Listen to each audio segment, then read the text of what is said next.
Reka mbasuhuze kandi mbifuriza kugira ibihe byiza nanabaha ikaze mu nkuru y'urukundo nshyashya yacu y'uyu munsi. Inkuru nziza cyane udakwiriye gucikwa kuko noneho amasomo arimo yo ni ingenzi cyane mu buzima bwacu busanzwe. Nitwa Dina tuyisingize nk'uko bisanzwe. Reka nizere ko wamaze gukanda buto ya subscribe niba ari ubwa mbere ugeze kuri iyi channel kugira ngo ujye uba mu ba mbere bagezwaho inkuru z'urukundo mbagezaho umunsi ku munsi. Inkuru yacu tuyitangiranye n'umusore bita Sam n'umukobwa witwa Emeline. Bari gusohoka amarembo ya kaminuza biganagamo. Umukobwa uri kwiterera hejuru asimbukira mu birere buri kanya. Abwira Sam ati, "Sam, nukuri ndishimye cyane uyu munsi ku buryo ntabasha kubigusobanurira ngo ubyumve. Nyuma na nyuma noneho mbonye master degree. Izi zari inzozi zanjye kuva ngitangira amashuri. Numvaga ngomba kwiga nkarangiza, none dore birabaye sha." Ubwo Sam nawe ati nukuri nanjye ndishimye cyane Emery. Ahubwo se we Keti ari he? Sam akibazaho Keti ari, Keti ahita aza ati, "Ndi hano guys." Umukobwa ahita aza ati, "Ese muri hano? Uziko nari nababuze." Nuko Emery ati, "Turi hano sha. Bite se we? Ko mbona utishimye kandi turangije masters we. Ahubwo mu rugo nateguye ibirori kandi uri inshuti yanjye. Nawe uze kuza." Keti ati, "Ndaza kuza nta kibazo." Sam yahise abwira Emery ati, "Tugende." Bakimara kugenda, Keti bamusizaho. Atangira kwivugisha mu mutima n'uburakari bwinshi cyane ati, igihe cyose baba bari kumwe. Ntago nategereza. Sam, uri uwanjye. Mfite kukuvugishira ijoro kandi mfite kugupropoza vuba aha. Tukabana kubera ko Sam ndagukunda kandi ugomba kuba uwanjye njyenyine gusa." Ku rundi ruhande aho Sam ari kumwe na Emeline, Sam ati, "Emery, nkufitiye surprise." Emeline ati, "Wow, uzi ukuntu nkunda surprise cyane. Ahubwo mbwira ni iyihe surprise mfitiye?" Sam ati, "Ntago nayikubwira nona. Ndayikubwira mu kirori." Emery, "Ahubwo tuze guhurira mu kirori." Emeline ati, "Oh Sam, kubera icyo utambwira nona ha? Nukuri sinategereza." Ubwo Sam yari amaze kumubwira ko baraza kubonanira mu birori, maze akamubwira surprise amufitiye. Sam yahise afata imodoka aragenda. Ubwo yari arimo yibwira mu mutima wawe ati, "Nahoze nkukunda Emeline. Nukuri mfite kumubwira amarangamutima yanjye. Mfite kumubwira uko niyumva. Kuko numva ko ari umugore w'inzozi zanjye. Ndaza kugupropoza iri joro. Nukuri ngomba gushyingiranwa nawe kuko uri uwanjye." Tugaruka ahantu hari inzu nziza cyane, ubona ko ari ahantu heza cyane, ndetse hari no kwaka fireworks, bisa nk'aho ariho ibirori byari byabereye. Ubwo Emeline yari ari kumwe n'inshuti ziwe yatumiye. Ubwo Sam yaje amusuhuza ati, "Umeze ute Emery?" Emeline ati, "Meze neza Sam. Uyu munsi urasa neza cyane." Sam ati, "Nawe urasa neza cyane Emeline. None se waretse njye nawe tukabyinana?" Emeline ati, "Njyewe se ndabikunda nimbyinana nawe." Ubwo barabyinanye, reka sinakubwira. Zuke baramanuka barawuceka koko karahava. Ubwo Keti yari ari aho hafi yicaranye n'abandi arimo yitegereza ko Sam na Emeline babyinana. Umujinya uramwica atangira kuvuga ati, "Ibi birahagije. Emeline ndakwanga. Ese ubundi kuki uri umunyamahirwe? Emeline afite buri kimwe. Emeline ni umukire kandi Sam aramukunda. Mfite kuvugana na Sam nona araza kunkunda. Mfite ndetse no kumupropoza. Sam, ndagukunda pe." Ubwo Emeline na Sam aho bari kubyinira, Emeline ati, "Ndananiwe. Reka tunywe ji." Akimara kuvuga gutyo, Sam ati, "Emery, hari ikintu nshaka kuvuga." Keti ati, "Bite byanyu se? Muri mu ducyo aho ngaho?" Sam ati, "Keti bite? Ese wari uri he? Nizere ko ikirori cyakuryoheye." Keti ati, "Yego cyane ndyoheye nta kibazo." Sam, "Ese twabyinana?" Sam ati, "Oya unyihanganire. Ndananiwe maze kubyinana na Emeline. Ahubwo se twavugana nyuma." Keti ati, "Sam, hari ikintu nshaka kukubwira. Ufite akanya se ahubwo?" Sam ati, "Ese wakwitonda ko hari icyo mfite kubwira abantu bari hano." Keti ati, "Byerekeye iki Sam?" Sam ati, "Ni surprise ya Emeline." Ubwo Sam yafashe ijambo ati, "Muraho neza abagore namwe bagabo. Munyumve neza. Mwakoze kuza hano." Emeline ati, "Sam, ese ni iyihe surprise? Niki ushaka kuvuga? Sam imbere y'abantu ati Emeline, uri umukobwa mwiza, iteka nahoze nkukunda. Kuva na kera tukiga no muri segonderi nahoze nkukunda. Ndashaka kumarana ubuzima bwanjye nsigaje ku isi ndi kumwe nawe. Nukuri sinabaho ntagufite. Emery, icyo nshaka kuvuga nuko nkukunda cyane. Ubwo Sam yahise amupfukama imbere aramubaza ati ese wambere umugore? Keti mu mutima ati oya, ntago bishoboka, ntago natuma biba. Nkunda Sam kandi n'uwanjye, rero sinatuma biba. Emeline na emotion nyinshi yahise asubiza Sam ati Sam nanjye ndagukunda cyane kandi nta kibazo twashyingiranwa. Keti abyumvisha ararakara cyane, tangira kwivugana mu mutima ati ntago nzatuma biba, mfite guhagarika ubukwe bwawe. Emery, ntago wantwara urukundo rwanjye, tegereza urebe, kuko ntago natuma ubukwe bwanyu buba. Ninjye uzashyingiranwa na Sam kandi n'uwanjye. Emery nubwo yahise afata ibiganza bya Sam atangira kumubwira ati warakoze cyane kuza mu buzima bwanjye, ahubwo ni ryari tuzashyingiranwa? Sam ati tuzashyingiranwa ejo urukundo rwanjye, kuko ntago nakomeza gutegereza. Emery ati ndatunguwe cyane Sam, ndakwishimiye birenze uko byumva. Keti n'umujinya mwinshi ati congratulations Emery, uri umunyamahirwe cyane. Sam ati Keti, ariko wari wavuze ko hari icyo ushaka kumbwira, ubu wambwira noneho ndahari. Keti ati oya, ntago ari ingenzi cyane, ahubwo mfite kugenda nonaha. Ubwo Keti yaratashye agenda yivugisha mu modoka ati ndagukunda Sam, ndashaka gushyingiranwa nawe. Emery wowe ndakwanga, wamurozi kazi we. Keti yakomeje kwivugisha ati mfite kugira icyo nkora, ntago natuma bashyingiranwa ndeba. Emery, ngomba gushyingiranwa na Sam, pana wowe. Yaje yarakaye atangira kumena ibintu mu nzu avuga ati Sam akunda Emery, mfite ijoro rimwe gusa, ubu se nkora iki? Ubwo Keti akitonganye gutyo telefone yarasonye, aritaba ati allo Emery, umeze gute se? Emery ati Keti, ndashaka ko tujya kugura ikanzu y'ubukwe, kandi nyine ni wowe nshuti yanjye, ndashaka ko tujyana kuyireba. Keti ati yego Emery, ndi inshuti yawe, nuse ni gute wakwijyana? Nta kibazo rwose. Tugaruke ku nzu yo kwa Emery, yari yabereyemo ibirori. Emery kuri telefone arimo avugana na mama we ati yego mama, ijoro ryashize Sam yampropoje, uyu munsi tugiye gushyingirana. Mama we ati ndishimye cyane, Sam ni umuntu mwiza, ntago yatuma ubura buri kimwe, ndetse ntiyatuma ubabara mu buzima bwawe. Emery ati yego mama, ndi umunyamahirwe kuko mfite amafaranga kandi nawe ndagufite mama. Mama rero nakifuje ko uri hano, ahubwo se uragaruka ryari? Mama ati ndi hano sweetie. Kombe bavuganaga kuri telefone amuri inyuma.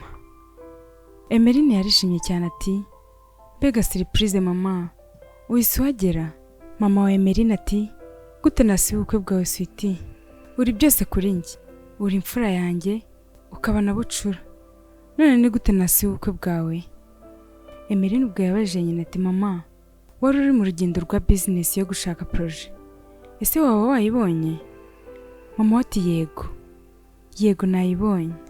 Bakiri aho Keti abaraje arababaza ati mumeze muti, nizere ko ntabavangiye. Mama wa Emery ati bite Keti, umeze gute? Ababyeyi bameze neza? Keti nawe ati yego bameze neza cyane, kandi nanjye meze neza. Mama wa Emery ati ese bazaza mu bukwe? Keti ati oya, ntago bazaboneka, ababyeyi banjye bari i Paris. Emery yahise abwira Keti ati ahubwo Keti, urabizi uyu munsi ni umunsi wanjye w'ubukwe, tugende nonaha kuko nta mwanya mfite. Keti ati yego, tugire vuba tugende gushopinga ikanzu yawe. Bahise bajya gushopinga. Bagezeyo ugurisha imyenda arababaza ati ese mwaramutse neza, twabafasha gute? Emery ati turashaka ikanzu y'abageni, uyu munsi mfite ubukwe, Umucuruzi ati congratulations madam, ngwino ducane njye kukwereka ikanzu nziza. Ubwo Kate bahise bamuhamagara abwira Emeline ati ihangane gato Emery, ngiye kwitaba ndaza kugaruka mu kanya. Ubwo baratwereka Kate n'undi mugabo tutaramenya bari hanze hamwe yaparika imodoka. Kate ati ndashaka ko wangiza ferizi y'imodoka. Umugabo ati yego mabja, ibyo rwose ndabizobereye, ibyo ndahita mbikora aka kanya. Maze ajya munsi y'imodoka yangiza feri koko. Ari nako Kate yivugisha mu mutima ati uraje upfe Emery, ntago washyingiranwa na Sam kuko Sam ni uwanjye. Muri iyi minsi usigaje y'ubuzima uyu ni umunsi wa nyuma. Wa mugabo yarabikoze abwira Kate ati namaze kwangiza feri, ntago azongera gukora mabja. Kate yahise amwishyura aramubwira ati akazi keza, ubu noneho wagenda, ntago nzi nanjye sinkuzi, ngaho genda. Umugabo ati yego mabja urakoze cyane kandi wiyiteho. Kate ubwo yaragarutse abwira Emeline ati nagarutse. Emeline ati Kate wari uri he, wari wagiye he? Gusa ariko nasoje kugura ikanzu, reka tugende njye no muri salo. Kate ati Emery, mfite kujya kureba ikanzu yanjye nanjye ndi bwambare, kandi kuko nta gihe kinini dufite, jya muri salo nanjye njye kureba ikanzu yanjye ndi buze kwambara, nibwo ibintu biri bwihute. Emeline ati yego, byo nta mwanya uhagije dufite, reka njye muri salo nawe wihute ujye kureba ikanzu yawe, ubwo turaza gusubira. Emeline akimara kugenda, Kate ati Emery, humura ni ubwa nyuma tubonanye, njye nawe ntago tuzongera kubonana ukundi. Genda Emeline, sanga urupfu, ubu Sam ni uwanjye, ninjye ugomba gushyingiranwa nawe, reka nizere ko tutazongera guhura ukundi. Ubwo yari ahagararanye na wa muntu wagurishije ikanzu Emeline. Ubwo uwo mucuruzi yabonaga ko umukobwa ahagaze ameze nk'aho atari aho hafi, afite ibindi bintu arimo aratekereza. Aramubwira ati ese hari icyo nagufasha? Kate ati oya, nta kintu nshaka kugura. Ubwo Emeline akigera hanze telefone yarasonye, arayitaba ati hello my love, umeze gute? Sam ati nagiye gushopinga, nakuguriye agakomo keza cyane sheri. Umukobwa ati sheri wanjye ndishimye cyane, ndikumva ntaraza gutegereza kubona ako gakomo wanguriye. Gusa nanjye namaze kugura ikanzu y'ubukwe, none ubu ngiye kujya muri salo kuko urabizi ko uyu munsi ari umunsi wacu udasanzwe. Emeline ati sawa sheri, turaza gusubira, reka ngire ibyo nkora. Ubwo Emeline yahise atwara imodoka aragenda. Akigenda ubwo Kate yari aho hafi ati Sam, ubu ngubu uri uwanjye. Emery, bye, nzagukumbura disi. Emeline yaratwaye agenda avuga ati rukundo rwanjye ntegereza ndaje, ubu ugiye kuba umugabo wanjye. Ariko Emeline ndi umunyamahirwe kuba ngufite mu buzima bwanjye. Ubwo yageze iruhande rwa salo yaragiyemo aravuga ati reka ndebe ahantu mpagarara. Umukobwa akandagira feri ariko biranga, ariko ngati mana yanjye ntabara, mfite ubwoba, gusa mfite gushaka ahantu hatekanye maze nkahagarara. Gusa ariko yari yakandagiye feri, imodoka yanze guhagarara kuko feri bari bazishe. Emeline ahita akora impanuka.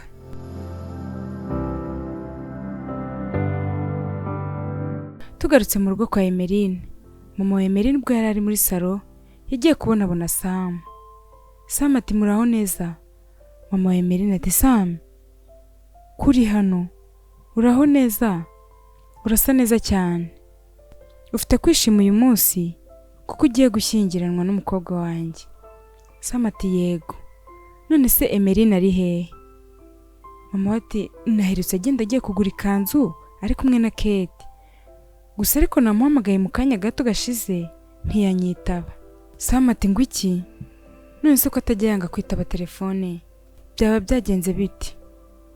Navuganye nawe mu isaha. Mama wa Emeline ati Sam, wihangayika, ari mu nzira, vuba arabagarutse.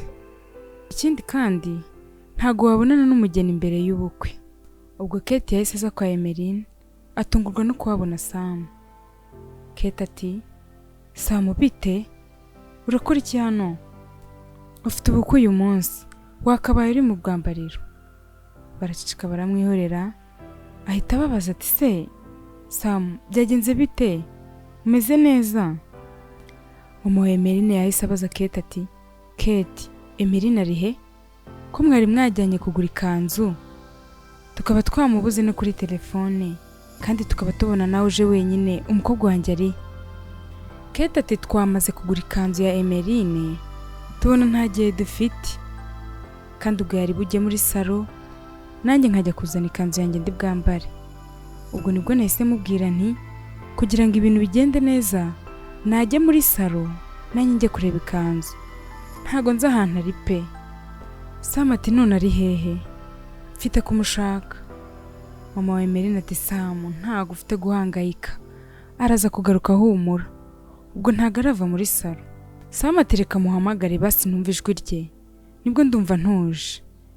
Sam yahise ahamagara ariko Emeline ntago yamwitabye. Kate ati Sam, tuza, Emeline ntago ari umwana, humura rero araza kuza vuba. Ubwo Emeline nawe yakoreye impanuka, haje abantu benshi baje gushungera. Umwe muri bati mana yanjye, ubu si uyu ninde koko? Reka mpamagara ambulance.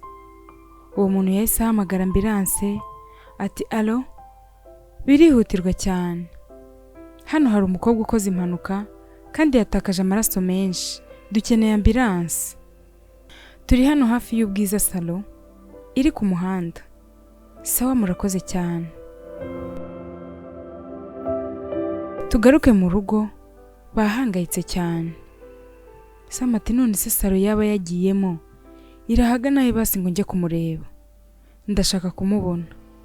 Akivuga gutyo, telefone ya Emeline yarahamagaye, maze Sam aritaba ati alo Emeline, uri hehe? Nahangayitse cyane. Akimara kuvuga ibyo byose, yumvise atari Emeline bavuganaga, maze uwamuhamagaye ati alo, nitwa Jackson, uyu mukobwa yakoze impanuka, nsanze ari mwe mwari mumaze kuvugana nawe. Sam ati ngwiki, urinde? None se Emeline ameze neza? Jackson ati yavuye amaraso menshi cyane, gusa nahise mpamagara ambulance. Mama wa Emeline ati Sam, niki cyabaye ku mukobwa wanjye? Umukobwa wanjye ameze neza? Sam kuri phone ati muri kubihe bitaro? Nyoherereza location ndaje. Yahise ava kuri telefone abwira mama wa Emeline ati Emeline yakoze impanuka, mfite kujya ku bitaro. Mama wa Emeline ati ngwiki, umukobwa wanjye ameze ate? Ari hehe? Ndashaka kubona umwana wanjye. Kate ati ntago bishoboka, ntago bishoboka ko byaba ku nshuti yanjye, kuko ntago nshobora kubaho ntari kumwe na Emeline inshuti yanjye. Sam ati dufite kujya ku bitaro, mureke tugende. Ubwo bahise bafata imodoka bajya kureba Emeline kwa muganga. Bari mu modoka bajya kwa muganga, Sam yakomeje yibaza ati yari yishimye cyane, kuki ibi byabaye? Ubwo Kate mu mutima nawe ati aracyahumeka, ariko uriya mukobwa ni umunyamahirwe cyane. Ahita atobora ku munwa aravuga agira ati Emeline ni umukobwa ukomeye cyane, araza kumera neza. Sam, humura nukuri araza kumera neza, muraza gushyingiranwa. Mama wa Emeline n'amarira menshi ati mana yanjye mbabarira utabara umukobwa wanjye, ntago nshaka kumubura. Bageze kwa muganga bahura na Jackson, maze Sam abaza Jackson ati Emeline ameze ati? Ari hehe? Nshaka kumubona. Jackson ati umukobwa wanjye ari muri bomboni. Muganga araza kubabwira buri kimwe, njyewe ndatashye. Muganga yaraje, maze mama wa Emeline ahita abaza muganga vuba vuba ati muga, umukobwa wanjye ameze ate? Ese namureba? Muganga ati oya, ntago wamureba kuko yatakaje amaraso menshi, ahubwo mu musengere cyane. Sam ati muga, ushatse kuvuga iki? Ese basaraza kumera neza? Muganga ati turi gukora uko dushoboye kose nk'abaganga kugira ngo amere neza, kuko situation arimo ari mbi cyane. Mama wa Emeline yatangiye kurira kuko bari bamaze kumubwira ko ubuzima bw'umukobwa we buri mu kangaratete. Sam yegereye mama wa Emeline tangira kumuhumuriza ati humura, reka twizere ko biraza kugenda neza. Mama wa Emeline ati reba amasaha yagiye kandi umukobwa wanjye yaragiye gushyingirwa uyu munsi, kuki koko umwana wanjye yakoze impanuka ku munsi wiwe w'ubukwe? Kate ati kuki koko ntajyanye na Emeline, kuki tutajyanye muri salo, ariko reka twizeye ko araza kumera neza. Emeline rega ni inshuti yanjye, Emeline rega ni inshuti yanjye y'inkoramutima kandi ni nk'umuvandimwe wanjye. Kate yahise yivugisha mu mutima ati nta n'umwe urimo gukeka ko ari njye wabikoze. Sam urukundo rwanjye uri uwanjye, nta muntu n'umwe nshaka ko kuntwara. Ubwo muganga yaragarutse avuye kureba Emeline, maze wa mama Emeline amubonye ati muga, umukobwa wanjye ameze neza, arimo koroherwa se basi? Muganga ati congratulations, uyu mukobwa wanyu ni umunyamahirwe cyane, ubu ibintu bimeze neza rwose. Sam ati Imana ishimwe, ahita ashimira muganga ati urakoze cyane doctor, ese navugana nawe? Muganga ati yego wamubona, gusa ntago aravuga, araza kugarura ubwenge nka nyuma y'isaha. Mama wa Emeline ati yego muga, turabyumva kandi ni ukuri wakoze cyane. Ubwo bahise bajya kureba Emeline mu cyumba yararwariyemo. Sam ati Emeline, humura uraza kumera neza rukundo rwanjye, sinzigera ngusiga n'umunsi wa rimwe, vuba kandi turashyingirana. Imana ishimwe kuko yarinze ubuzima bwawe. Mama wa Emeline ati tuza Sam, reka dutegerereze hanze, Emeline akeneye kuruhuka bihagije. Sam turavuga ukuri, reka dutegerereze hanze. Kate mu mutima n'uburakari bwinshi ati nanga Emeline, ugomba gupfa, sinshaka no kukubona kuko ugomba gupfa. Rero mfite kugira icyo nkora, mfite kubarangaza, mfite kwica Emeline, mfite kurangaza Sam na mama wa Emeline kuko mfite kwica Emeline. Sam n'uwanjye, ubundi koko Emeline kubera ikiri umunyamahirwe kundusha. Kate ahita abwira Sam ati Sam, ukeneye kuruhuka, warize cyane kubera Emeline, ariko bameze neza. Sam ati oya Kate, ntago namusiga muri iyi situation ameze gutya. Mama wa Emeline ati reka nkoresha ubwogero ndagaruka, maze ahita yigendera abasiga aho ngaho. Kate abwira Sam, ndumva ntameze neza, ese wanzanira icupa ry'amazi? Sam ati yego, reka njye kuyareba, ngahicara hano utegereze ndaje. Akimara kugenda, Kate ati Sam, erega ntago washyingiranwa na Emeline kuko ndaje mwica, nibwo umupango wanjye urabuciyemo neza nk'uko mbishaka. Kate yahise asubiraho Emeline yararwariye, maze aravuga ati ngiye kukwica Emeline we, bye, ariko nzagukumbura disi sweetie. Ubwo Kate yahise azimya ibyuma bya bomboni byahaga Emeline umwuka, maze Emeline atangira guhumeka nabi cyane. Mwari kumwe nanjye Dina Tuyisingize, ndabakunda cyane. Reka nongere mbasuze nanone, nitwa Dina Tuyisingize. Reka nizere ko iyi nkuru yakomeje kubaryohera cyane. Reka mbagezeho igice cy'inkuru yacu ya kabiri, ubwo twari dusize Kate amaze gukanda ibyuma byahaga umwuka Emeline. Ubwo Kate yazimyaga ibyuma, ari nako abwira Emeline ati ntuzagire ikibazo rwose, Sam nzamwitaho. Akibwira gutyo, yahise yumva hari umuntu urimo gukoma. Akiri aho yumva hari umuntu urimo kuza. Kate ati ariko hari umuntu urimo kuza, mfite kwihisha. Sam niwe wari ugarutse, yasanze Emeline arimo guhumeka n'abati Emeline bigenze biti? Mana yanjye. Sam yahise yirukanka arimo arahamagara umuganga ati muganga, Emeline ari guhumeka nabi, ni ukuri ngwino urebe.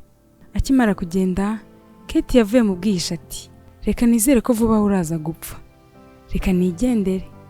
Maze nawe ava aho ngaho muri icyo cyumba aragenda. Ubwo Sam yageze kuri muganga ati muga, ngwino umfashe. Maze muganga ati byagenze bite se, ko nasize umurwayi wawe umeze neza, bigenze bite? Sam ati muga, Emeline arimo guhumeka nabi cyane, ngwino urebe n'ukuri ntago ameze neza, mbabarira utabara umukunzi wanjye muga. Muganga ati ko nari nasize ameze neza, ibintu byose bimeze neza, ese bigenze bite? Ubwo bahise bajya kureba mu cyumba cya Emeline arwariyemo kugira ngo barebe ikibazo afite. Mama wa Emeline yatangiye kubaza muganga ati ese umukobwa wanjye ameze gute, ni iki cyamubayeho, ameze neza? Sam n'ubwoba bwinshi ati muga, wagize icyo uvuga koko, dufite ubwoba cyane.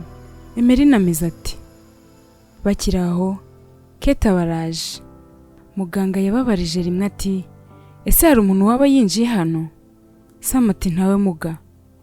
Ubwo byaba byagenze bite? Muganga ati habuze gato, yari agiye gupfa neza birangiye. Imana ishimwe cyane ko tuhagereye igihe. Mama wa Emeline ati ngwiki muga ushaka kuvuga iki? Muganga ati bigaragare ko hari umuntu waje ahinduraho umurwayi yahumekeraga kuko ntago yahumekaga neza. Sam ati gute byashoboka muga? Simbyumva neza. Umbabarire uvugana na staff yawe maze umuntu wagerageje gukora ibi bintu abihanirwe. Muganga ati Sam wigira ikibazo na kimwe, turaza gusuzuma neza ibyo kuri kamera zafashe. Ndakeka turaza kumenya uwashatse gukora ibi. Dufite security ihagije ya kamera. Humura rero byose turaza kumenya ubiri inyuma. Kate yahise agira ubwoba bwinshi, mu mutima atangira kwibaza ati oya mana yanjye nibagiwe ko hari kamera. Bindangiriyeho kuko barahita bambona kuri kamera, gusa ariko sinatuma biba, mfite kugira icyo nkora. Ubwo Kate yahise ababwira ko agiye aho bamesera imyenda. Arangije aragenda abasiga aho ngaho. Sam ati muga sawa nta kibazo, nshaka kureba ibyo kamera yafashe nona. Kate aho kujya aho bamesera yaje hari computer atangira gucunga, akomeza acunga ko nta muntu umureba. Ari nako agira ati ndabona buri wese ahuze, iki nicyo gihe ngo nanjye siba amashusho kamera yafashe. Kate yahise ajya mu cyumba bareberamo amashusho aricyo bita control room. Atangira gukubaganya ibintu hirya kugira ngo arangaze umugabo ukoramo aho ngaho asohoka bari byarangariramo. Ubwo umugabo wari urimo ati mana yanjye wowe ninde urimo guhonda ibintu? Yamaze gusohoka ubwo Kate yari yishaho hafi ahita yinjira. Ari nako agira ati uragaruka nasoje gusiba. Ahita yicara imbere ya computer atangira gusiba. Ari nako agira ati ubu buri kimwe ni sawa, ariko ndi umuhanga pe, ubu nta muntu n'umwe uri bumbone, nta n'umuntu uri bumvumbure ko ari njye, ninjye ugomba gushyingiranwa na Sam erega. Maze ahita asohoka aragenda. Ubwo muganga yazanye na Sam na mama wa Emeline baza mu cyumba kirimo umuntu ushinzwe gukontorora ibyumba hakoreshejwe kamera. Muganga ati umeze ute David? Ndashaka kureba amashusho yafashwe mu cyumba 033. David ati okay, reka ndebe maze nkwereke. David yaratangiye arareba. David ati ibi biratangaje, bishoboka bite? Muganga ati David ni kibazo ki?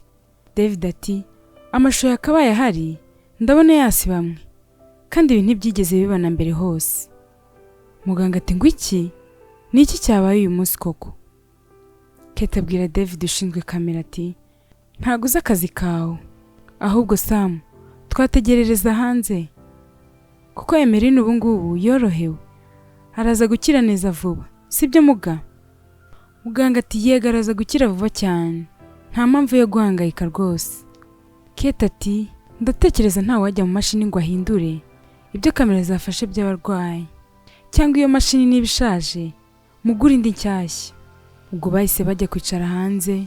Mama wa Emeline n'amarira menshi cyane.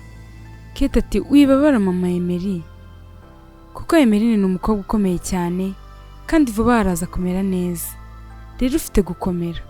Sam ati Kate aravuga ukuri, kuko Emeline ntabwo akiri ahantu habi cyane kandi araza kumera neza, ariko Kate ni umugume cyane koko kandi byitwa ngo ni inshuti ya Emeline. Ako kanya yahise atekereza mu mutima ati nakifuje kongera nkakanda biriya byuma bya bomboni agapfa nibwo nakwishima cyane. Reka tugaruke mu cyumba kwa Emeline aho arwariye. Ubwo hari harimo ukora amasuku muri icyo cyumba Emeline yari arwariyemo. Emeline yarakangutse. Yakangutse agira ati mama uri hehe? Sam umukunzi wanjye uri hehe? Maze wari urimo gukora amasuku abyumvise ati oh urakangutse, reka mpite mbimenyesha umuryango wawe. Yahise ajya kureba mama wa Emeline aho yari ari kumwe na Sam ndetse na Kate. Arababwira ati congratulations, Emeline yarakangutse, ubu ameze neza rwose mwavugana. Mama wa Emeline yarishimye cyane ari nako agira ati Yesu ushimwe ko umwana wanjye twakongera tukavugana. Sam nawe yarishimye cyane ndetse wabura n'icyo avuga kuko byari byamurenze kumva ko umukunzi we yongeye gukanguka.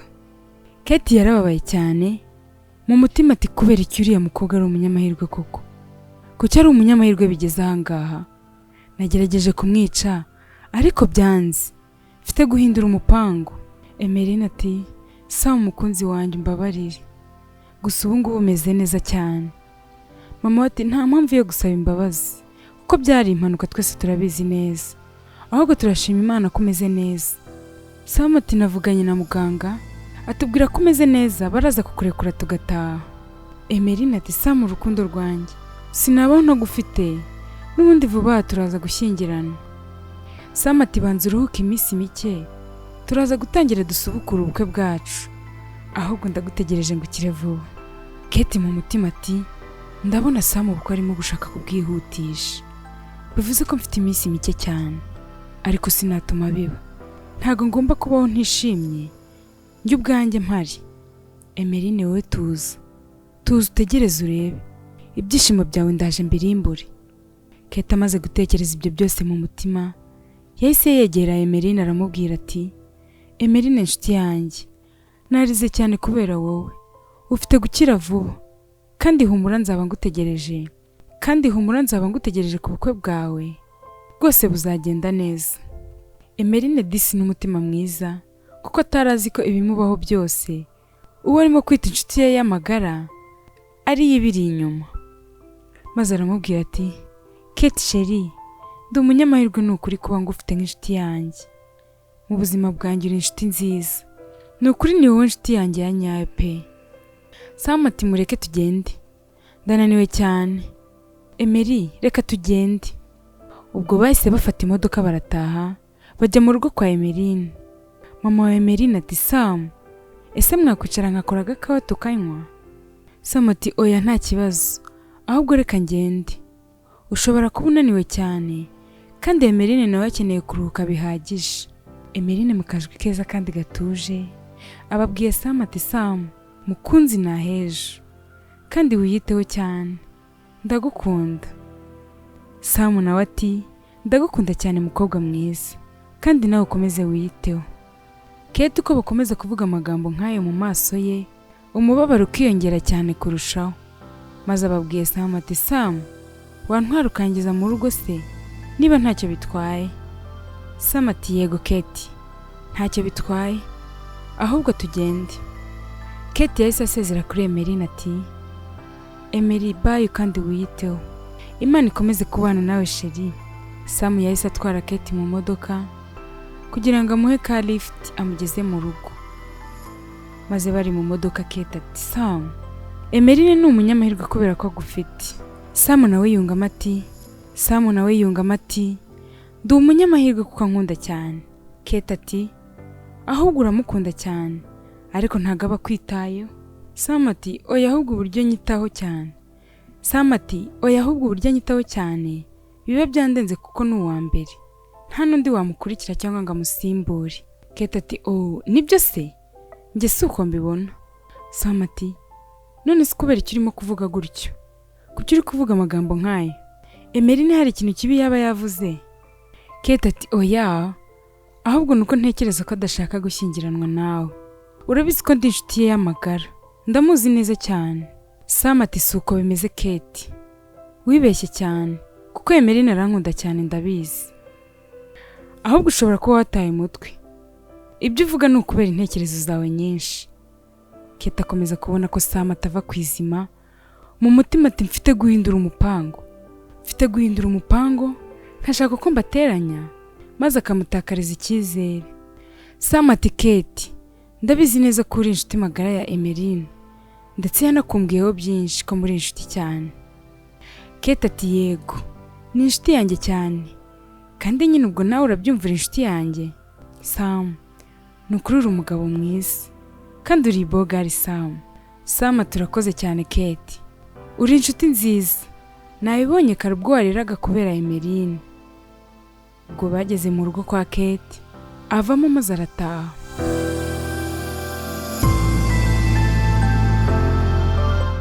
Kate ubwo yageze mu rugo arakaye cyane, aba yicaye muri salo, atangira kwivugana ari wenyine ati ubu se ndakora iki koko, kuko ngomba kubateranya nkabatandukanya, ngomba guteza amakimbirane hagati yabo ku buryo batumvikana.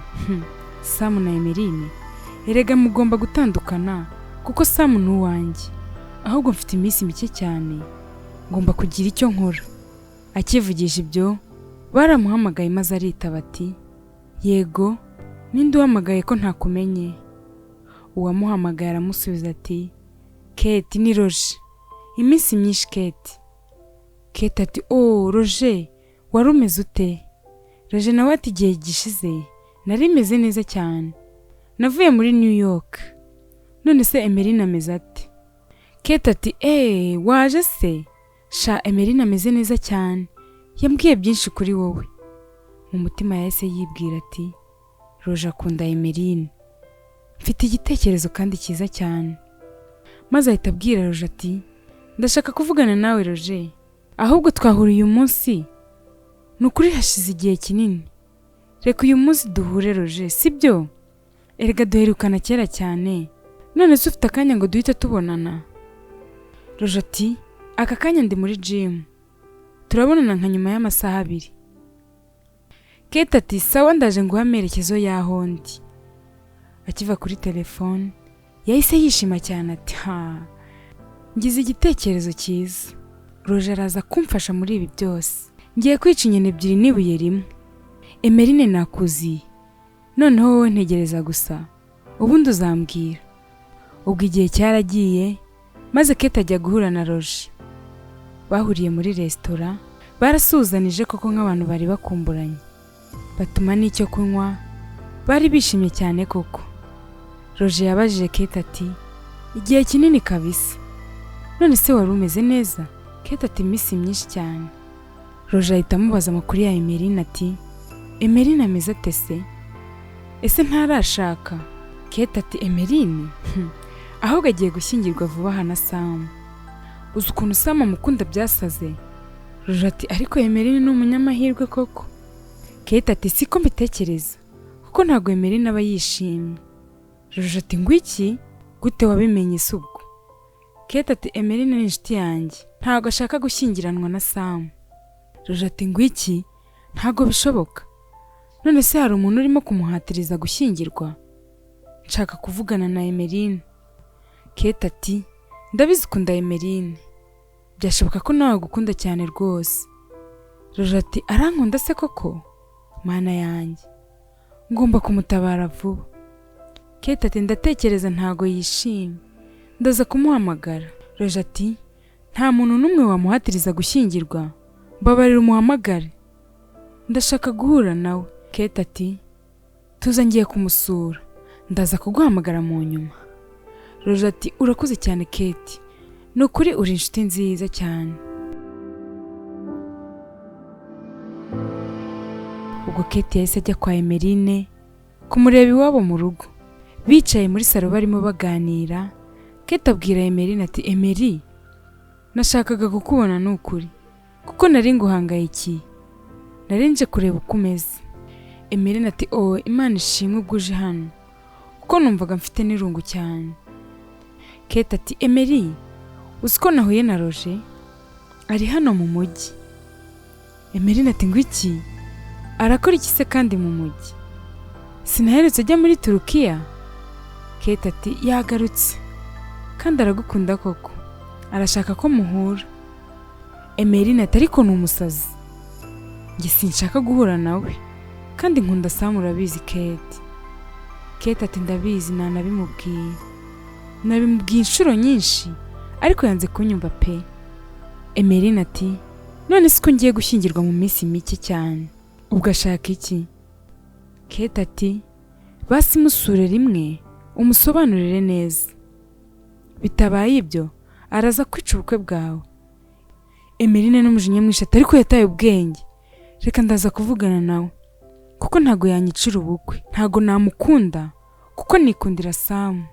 Kate ati tuza Emeline, tuza rwose, ndaza kumuhamagara mubonane. Emeline turi mukuri, mfite kuvugana nawe ahubwo muhamagare none aha ngaha. Ubwo Kate yahise afata telefone ahamagara Roger. Ubwo Roger yarabitabye. Kate ati Roger, ni Kate. Emeline ashaka ko muhura. Ntago yishimye, ntago ameze neza. Emeline ku ruhande ati yego rwose ntago nishimye, ndashaka guhura nawe. Kate ati ahubwo se ufite umwanya ngo muhure nonaha?